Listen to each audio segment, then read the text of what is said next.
everyone. It is a trifecta episode. I'm always glad when I can talk with someone more than once, twice, three times even. And in this case, I am glad to be talking with author as well as publisher, James Aquilone. James, thank you for jumping in and joining a third time. Yeah, it's great to be back. I think it's Great to twice have you. yeah too, right? That's right. That's right. Months ago. Yeah, you are a busy person. I'm very busy, yes. Yeah.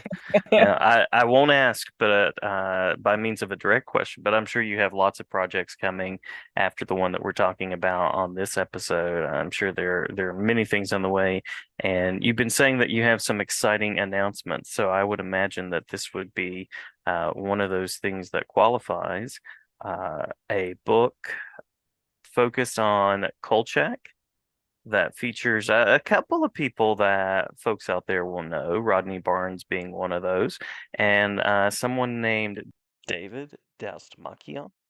Yeah, David's he's an actor and writer. He was just in the pretty big horror movie called Late Night with the Devil. Hmm, It's a hmm. really cool movie.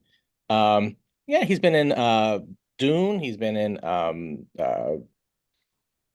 what was it The the Suicide doc Squad.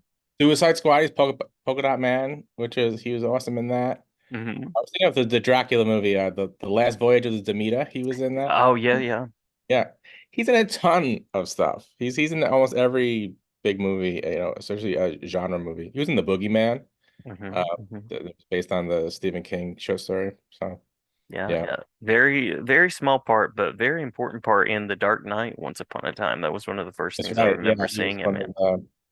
the henchmen for the Joker. Yeah, Yeah. yeah. Yeah, it's a very exciting project, getting to work across media, and it sounds like, I mean, Monstrous Books is just expanding more and more. Anything that you'd like to say about this latest project with Kolchak? Well, this is the original novel. This is the novel that was unpublished novel before the first TV movie came out. So this is what they based the Night Stalker TV movie on.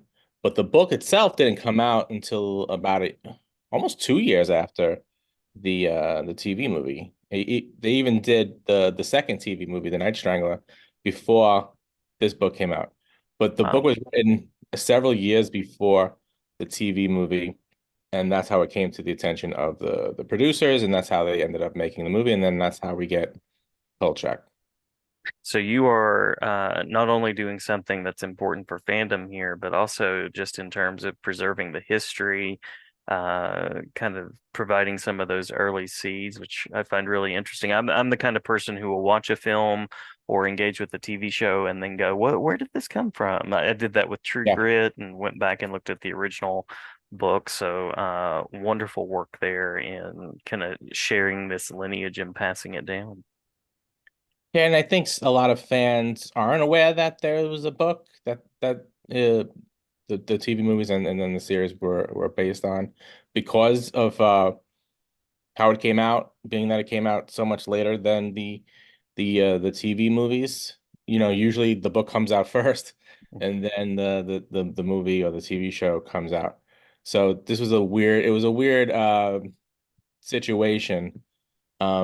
Because originally Jeff Rice, who's the author of the book, he writes the book, he sends it to Richard Matheson's agent. Richard Matheson's a big legendary horror writer, but he's Mhm. doing TV movies at the time. The agent then sells the book to, I believe, Universal, before he even signed Jeff Rice as a client. And then he put Richard Matheson in as the screenwriter for the TV movie. Mhm. So then Jeff Rice was kind of forced into signing with this agent. So I think there was some bad blood already Yeah. starting off. So then the deal for the TV movie was made before Jeff already had a publishing deal. Wow. That was Wow. unusual too. So that's why it was kind of backwards. Yeah. Yeah. Now you and I have talked a little bit before about sort of negotiating the contracts when it comes to all of these things, but on the creative side, I'm curious what it's like to work across media and to work with these kind of licensed characters, and particularly in this case with Kolchak. Yeah, I mean it can be tricky because you also you want to stay faithful to the character, and you don't want to get the fans mad because the fans, as far as Kolchak goes, they're very used to those. There's only 20 episodes of the show ever produced, and the two TV movies, and they watch those over and over and over again. So they're very well aware of Kolchak and all the elements that are in the show and the TV movies. And so if anything veers from that, sometimes they get upset. So Mm-hmm. when you are dealing with a character um like this, it's already established, sometimes then those issues come up. But I'm a big fan of Kolchak, so I don't have a problem doing Kolchak in the original spirit of the series. So when I was doing Kolchak, even when I was doing the 50th anniversary graphic novel a couple of years ago, I wanted it to be very much in line with the TV show and stories to be as if it was like the 21st or 22nd episode of the TV show. So I haven't really run into that much of a problem with Kolchak because I've been very faithful to the original character. So I've had people say to me, "Hey, why don't we reboot it? Why don't we make Kolchak a blogger? Let's put him Mm-hmm. in, the modern age, and let's have him give him a cell phone and a computer." So I've been opposed to that. So the hardcore Kolchak fans don't have to worry because I'm not interested in that. So I like doing it in the original timeline, um, and setting stories in the 1970s because I think it's more interesting to do a period piece and because he was an old news reporter and Mm-hmm. you know journalism and publishing have changed so much. So it would have to change a lot if we put him, in today. And I think the old uh, newspaper and publishing industry were way more interesting. So I think there's a lot of fun in doing Kolchak, in the 70s. Yeah, yeah. I was going to ask, and it sounds like fandom is in good hands here. What you hope this volume, this new publication, which is really a kind of a rediscovery or sharing of something that's been there. What are you hoping that this adds to, enriches, or celebrates about the Kolchak universe? But one thing is that I want to bring more attention to Jeff Rice as the creator of Mm-hmm. Kolchak. There's a lot of people when they talk about Kolchak, they talk about Darren McGavin, who starred in the show, and they talk about Richard Matheson, and they talk about the producer Dan Curtis, but they don't talk about Jeff Rice. And as a writer myself, and knowing that writers often don't get the credit they deserve, Jeff was the guy who created it, and it all started with him. And that's often the case when it comes to especially in Hollywood. The writer is always the first one who gets forgotten about, and usually the idea starts with the writer, and they're the first ones that are just it's not that movie anymore when like say like Tom Cruise stars in it, now it's a Yeah. Tom Cruise movie. So I brought in Mark DeWidziak, who's an author, and he was friends with Jeff, so he knew him, and I wanted to have a profile on Jeff. So we're gonna have Mark's gonna do an essay about Jeff, and so we can learn about him. And he had an interesting life. He was a Vegas reporter himself. Oh, So interesting. that's where it all came from.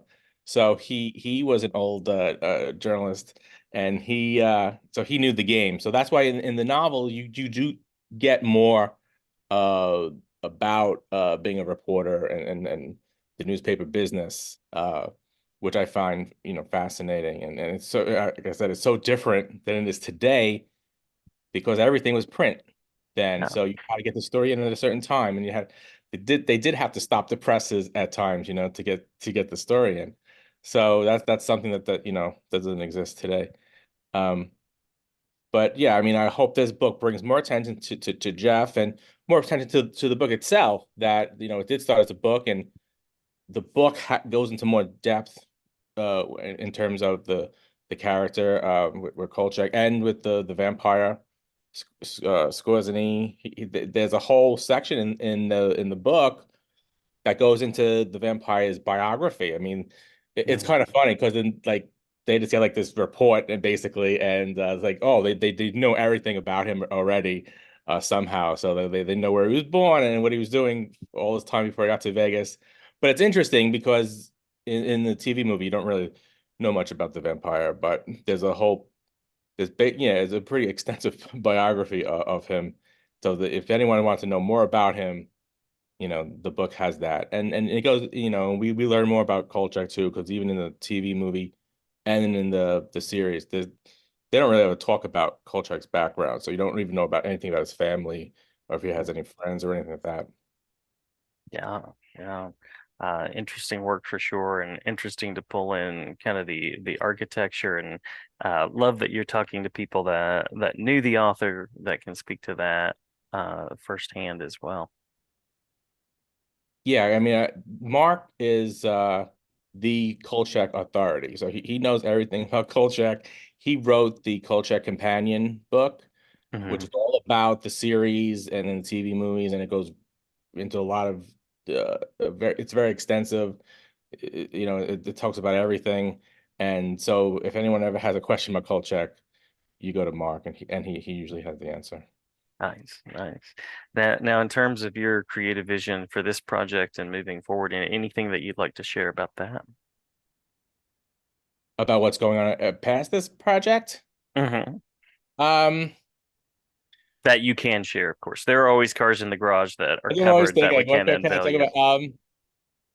Well, we're gonna do another Kolchak project probably this year. I think at the end of the year, and that'll be a comic book. Um, yeah, again, it'll be a comic project. Um, Original stories, and that's what I probably can say, but it'll be pretty Hmm. big. And I think we're gonna do a Kickstarter in the fall for that. But then after that, as far as Kolchak goes, we'll be doing Kolchak comics, novels, anthologies, pretty much everything we can do with Kolchak. We'll be doing. Um, I did sign another IP for another cult TV series. Nice, It's nice. from the 80s, the 1980s. One of my favorite shows as a kid. And we'll be doing a graphic novel based on the show, written by the show's creator. But I can't say what that is. And yeah, and then we'll just be putting out more comics and anthologies. I just have to figure out really the scheduling with all that because yeah, there's a lot of projects, in the mix. I think we talked a lot about last time the comic book that I'm doing, the Omega 11. So Hmm. that's still Hmm. got to come out. The first issue should come out at the end of this year, and then we'll be continuing that series. So yeah, there's a lot of stuff, and there's even more announcements past that I can't talk about. But I'm doing a lot of crowdfunding, and I'm also managing a lot of other people's campaigns too. So I'm Nice, always working on a crowdfunding campaign. nice, nice. Well, by means of a final question, of course, I'm curious about any details that you want to share about the current campaign for this project, where people can go, any sort of information that you'd like to provide about that. Like I said, we have the three essays in the book with Rodney Barnes, David Asmalkian, and Mark Dawidziak, but we also have illustrations in the book. Because the Kickstarter was so successful, we added three more illustrations, so we're gonna have six illustrations by Russ Braun. He's a comic book artist. He worked on The Boys. He worked on Swamp Thing. Hmm. So Hmm. it's a really good looking book inside. Uh, the campaign also we just added t-shirts. We have buttons. We have posters. We have comics from the 50th anniversary. We have some signed stuff from Rodney Barnes. His comic Philadelphia, and everybody who gets the hardcover the Night Stalker will also get a Kolchak fan membership card, and on the flip side will be a Kolchak Press badge, which I thought was Nice, nice. cool. So, Yeah. so yeah, there's a lot of fun stuff, in there, and yeah, there's a lot of cool merch for Kolchak fans. Well, I know that you're very busy. You're promoting this. You're probably signing contracts this afternoon, even. So I won't keep you. But James, Actually, I do have to sign something today. that's funny. Yeah. James, always good to talk with you. Did we miss anything that you want to make sure to share before we close out? Probably, but I can't remember what it would be. Yeah, there's a lot of stuff going on, but yeah, just check out the Kolchak Kickstarter. It's ending in a few weeks, and that's it. All right, all right. Well, thanks so much. I'm glad to have you back anytime. Yeah, thanks. Well, I'm looking forward to the fourth time. All right, sounds good. Sounds good.